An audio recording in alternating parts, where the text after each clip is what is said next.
Hello everyone. जैसा कि दोस्तों आप लोग जानते हैं पीजीटी टीजीटी इकोनॉमिक्स के यूपी के अंदर फॉर्म आ चुके हैं। और जो भी बच्चे जिनका अभी बीएड का रिजल्ट पेंडिंग है वो लोग परेशान ना हो। 27 नवंबर लास्ट डेट है फिलिंग की, तो तब तक अगर आपका रिजल्ट आ जाता है तो आप लोग एलिजिबल हो जाएंगे। आज के इस वीडियो में मैं लेके आया हूँ आप लोगों के लिए टीजीटी का सिलेबस, जो कि इंग्लिश मीडियम में है। क्योंकि इंग्लिश मीडियम में कोई भी सिलेबस नहीं दिया हुआ है, तो मैं आप लोगों को बताना चाहता हूँ कि ये जो टीजीटी का सिलेबस है वो मैंने निकाला है नेट से। और इसमें मैं आपको एक्सप्लेन करूँगा कि क्या क्या TGT as a trained graduate teacher आपको क्या क्या इकोनॉमिक्स में पढ़ना है, जो भी अपना इकोनॉमिक्स ऑप्शन लेते हैं, चूज करते हैं सब्जेक्ट। तो सबसे पहले इंट्रोडक्शन में सिलेबस दिया what is economics all about, meaning, उसका डेफिनेशन। फिर साइंस ऑफ आर्ट, साइंस है या आर्ट है, ये क्वेश्चन आ जाते हैं, इसके ऊपर एमसीक्यू बन जाते हैं। और फिर जितनी भी एक्टिविटीज़ होती हैं, इकोनॉमिक एक्टिविटीज़, इनके ऊपर भी क्वेश्चन बनता है। नॉन इकोनॉमिक एक्टिविटीज़ क्या होती हैं, इनके ऊपर भी क्वेश्चन बनता है।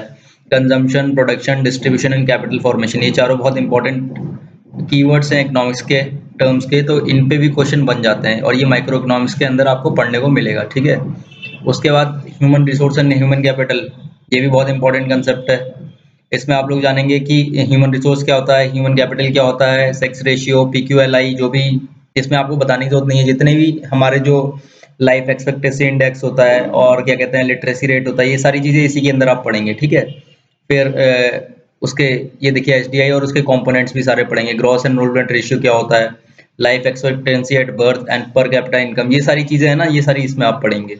उसके बाद इकोनॉमिक चैलेंजेस इन इंडिया, इसके लिए आप 11th क्लास की एनसीईआरटी पढ़ सकते हैं, बहुत हेल्प करेगी आपको।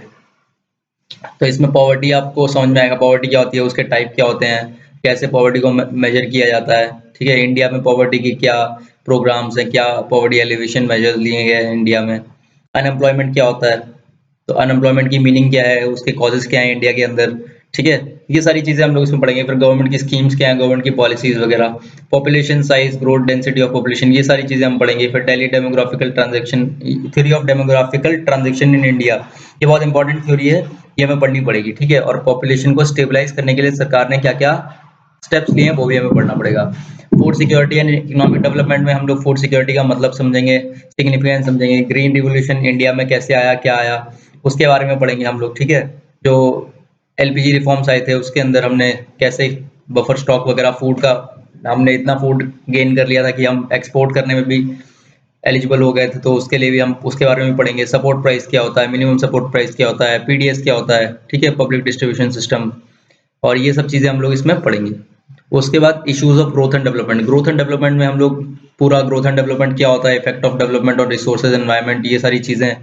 फिर sustainable economic development, green GDP का कंसेप्ट आ जाता है इसके अंदर। Growth of agriculture, industry and foreign trade, ये सारी चीज़ें इंडिया में कैसे डेवलप हुई, इनके बारे में पढ़ेंगे। और sectoral distribution of Indian economy, इसके बारे में भी हम लोग पढ़ेंगे। ठीक है। उसमें हम लोग खादी और विलेज इंडस्ट्री के बारे में पढ़ेंगे, स्मॉल स्केल एमएसएमईज के बारे में पढ़ेंगे, स्मॉल स्केल और लार्ज स्केल इंडस्ट्रीज के बारे में पढ़ेंगे, पब्लिक और प्राइवेट सेक्टर के बारे में पढ़ेंगे। ठीक है। मिक्स्ड इकोनॉमी, प्राइवेट सेक्टर जो होता है उसमें मिक्स्ड इकोनॉमी का क्या रोल है वो भी पढ़ेंगे। ठीक है। ये सारी चीज़ें हम लोग पढ़ेंगे। और मनी एंड क्रेडिट में पूरा मॉनेटरी सिस्टम, बार्टर सिस्टम से स्टार्ट करते हुए इवोल्यूशन ऑफ मनी पूरा, फिर उसकी डेफिनेशन, फिर कमर्शियल बैंक्स का रोल, सेंट्रल बैंक का रोल। ठीक है। और फिर एसएचजीज जो होते हैं मनी मार्केट में, उनका क्या रोल होता है, फाइनेंशियल मार्केट और कैपिटल मार्केट के बारे में पढ़ेंगे। और मॉनेटरी एंड फिस्कल पॉलिसी के बारे में पढ़ेंगे, क्या इन्फ्लेशन को कंट्रोल करने में कैसे कैसे इनकी भूमिकाएं रहती हैं, और भी बाकी चीज़ें कंट्रोल करने में मॉनेटरी और फिस्कल पॉलिसी की क्या भूमिका रहती है। और डेब्ट ट्रैप एक चीज़ होती है, डेब्ट ट्रैप, बहुत ज़्यादा लोन लेने से हम लोग डेब्ट के ट्रैप में फंस जाते हैं, तो उससे कैसे निकला जाता है और कौन सी पॉलिसी इस पर इफेक्टिव होती है, इसके बारे में पढ़ेंगे। ठीक है। तो आज का वीडियो इतना ही। इस वीडियो में हम लोग और भी एक दो चीज़ें डिस्कस करेंगे। आने वाले टाइम में हम लोग पीजीटी और टीजीटी का कोर्स बहुत ही डिटेल में स्टार्ट कर रहे हैं, तो इस चैनल के साथ बने रहिए, आप लोगों को बहुत हेल्प होगी। ठीक है। मैं अभी पीजीटी का सिलेबस भी डिस्कस करूंगा और फिर पीजीटी के ऊपर एक चैप्टर और उसके न्यूमेरिकल कराऊंगा। ठीक है। Thank you.